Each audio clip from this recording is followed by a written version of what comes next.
Chers frères et sœurs, bonjour. Nous écoutons le discours du pape François dimanche dernier à midi pour l'Angélus. Le pape est en retraite cette semaine. Il n'y a pas d'audience du mercredi. En ce premier dimanche du carême, l'Évangile rappelle les thèmes de la tentation, de la conversion et de la bonne nouvelle.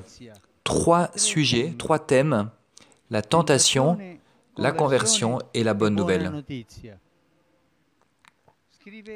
L'évangéliste Marc écrit « L'Esprit le pousse au désert, pousse Jésus au désert, et dans le désert, il resta 40 jours tenté par Satan. » Jésus va au désert pour se préparer à sa mission dans le monde.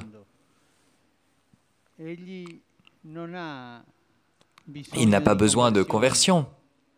Mais en tant qu'homme, il doit passer par cette épreuve pour lui-même, pour obéir à la volonté du Père, mais aussi pour nous donner la grâce de vaincre les tentations.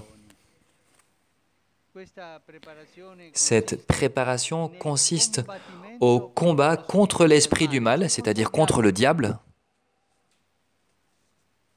Pour nous aussi, le carême est un temps de combat spirituel, d'antagonisme spirituel, de lutte spirituelle. Nous sommes appelés à affronter le malin par le biais de la prière pour être capables, avec l'aide de Dieu, de le vaincre dans notre vie quotidienne. Nous le savons bien, le mal est à l'œuvre malheureusement dans notre existence et autour de nous, où se manifestent des violences, le refus de l'autre, des fermetures, des guerres, des injustices.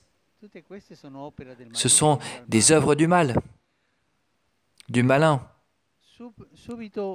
Juste après les tentations dans le désert, Jésus commence à prêcher l'Évangile, c'est-à-dire la bonne nouvelle. C'est donc le deuxième mot d'aujourd'hui. Le premier, c'était tentation, et maintenant, bonne nouvelle. Cette nouvelle exige de l'homme la conversion, troisième mot, et la foi. Jésus annonce « Les temps sont accomplis, le règne de Dieu est tout proche. » Et ensuite, il adresse cette exhortation « Convertissez-vous et croyez à l'Évangile. » Croyez donc à cette bonne nouvelle que le règne de Dieu est tout proche. Dans notre vie, nous avons toujours besoin de conversion, tous les jours. Et l'Église nous fait prier pour cela. En effet, nous ne sommes jamais assez orientés vers Dieu et nous devons constamment diriger notre vie et notre cœur vers lui. Pour ce faire, nous avons besoin du courage de repousser tout ce qui nous porte hors de la route, les fausses valeurs qui nous trompent, en tirant vers le haut notre égoïsme. Et nous devons au contraire mettre notre confiance dans le Seigneur, dans sa volonté, dans son projet d'amour pour chacun de nous. Le carême est un temps de pénitence, oui, mais pas un temps triste.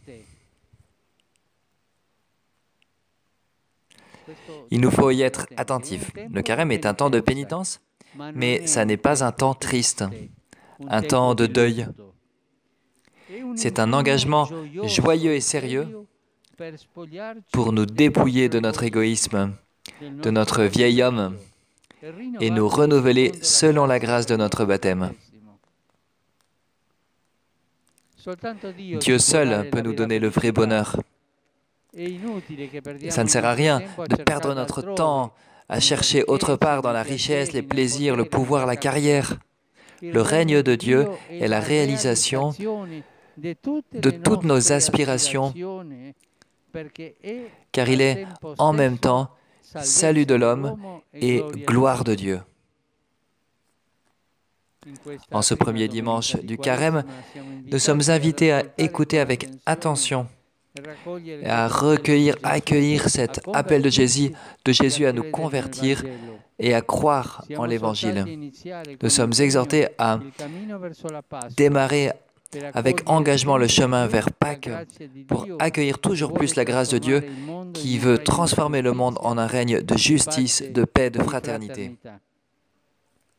Que la Vierge Marie nous aide à vivre ce carême fidèlement, en fidélité à la parole de Dieu et en recherche constante, comme Jésus l'a fait au désert.